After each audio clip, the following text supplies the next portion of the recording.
కంచమే పరమం కామం కరోమి కిముహర్షిత. మీరు ఏ కోరికతో వచ్చారు మహానుభావ ఇక్కడికి? మీకు నిజంగా ఒక కోరిక పుట్టడం, ఆ కోరికని తీర్చుకోవడానికి నా దగ్గరికి రావడం, మీ కోరిక తీర్చడానికి నేను మీకు ఉపకరణం కావడం, ఇంకింతకన్నా నా జీవితానికి అదృష్టం ఉంటుందా?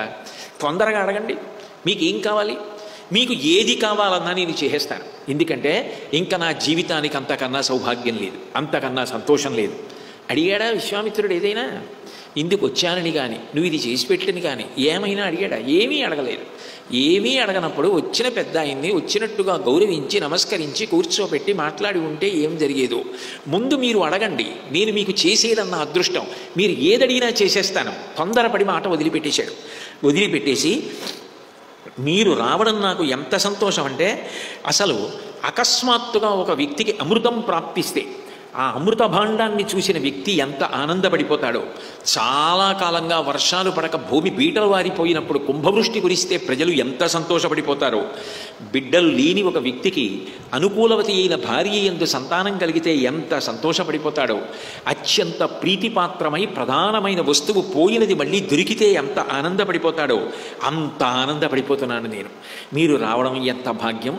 అడగండి, మీకేం కావాలి ఇచ్చేస్తాను.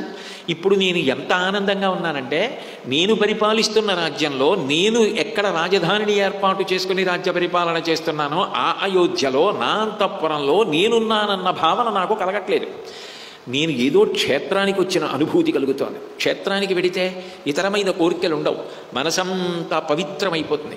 ఆ క్షేత్రం, తీర్థం, దైవం వాటితోటే మనసు అనుసంధానం అయిపోతుంది. అట్లా నా మనసంతా పవిత్రమైపోయింది. అంటే మీరు రావడం వల్ల క్షేత్రమైపోయింది అయోధ్య. నేను అంత ఆనందాన్ని పొందుతున్నాను. మీకు ఏం కావాలో చెప్పండి, ఇచ్చేస్తాను. మీకేం కావాలో చెప్పండి, నేను చేయగలిగినదైతే చేసేస్తాను. అద్యమే సఫలం జన్మ జీవితంచ సుజీవితం. ఇంతకాలం బ్రతికాను, కానీ ఇవాళ నా జీవితం సఫలమైంది, నా జన్మ సార్థక్యాన్ని పొందింది అని ఇప్పుడు నేను ధైర్యంగా చెప్పగలను. ఎందుకనంటే మీరే కోరి వచ్చారు. ఇంతకన్నా నాకేం కావాలి?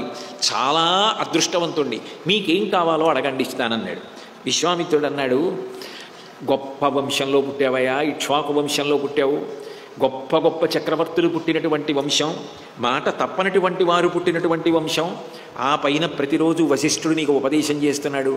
గురువుగారి ఉపదేశాలు రోజు వింటున్నవాడివి కాబట్టి నీ బుద్ధి బాగా సంస్కరింపబడింది.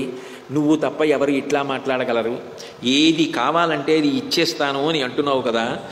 భవసత్య ప్రతిశ్రవాహ, నువ్వు ఏది ఇస్తాను అంటున్నావో ఆ మాట నువ్వు తప్పకుండదవుగాక అన్నాడు. అయిపోయింది.